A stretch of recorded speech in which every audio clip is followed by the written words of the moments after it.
Drilling hole with full circulation. During this process, drilling is performed while mud is being circulated to lift the cuttings to the surface. The drill string consists of a bit, drill collars, and drill pipe. The drill string rotates while circulating mud down the drill pipe. While drilling, the mud circulates by pumping up through the annulus. The mud then continues to the shakers where the earth cuttings are removed from the circulated mud. The mud is then circulated back to the mud tanks where the mud is mixed.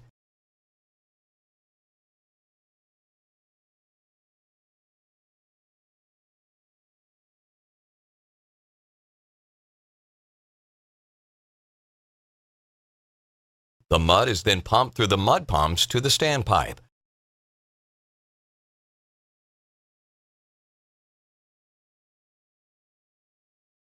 The mud goes through the standpipe to the rotary hose where the mud is then pumped back down the drill pipe.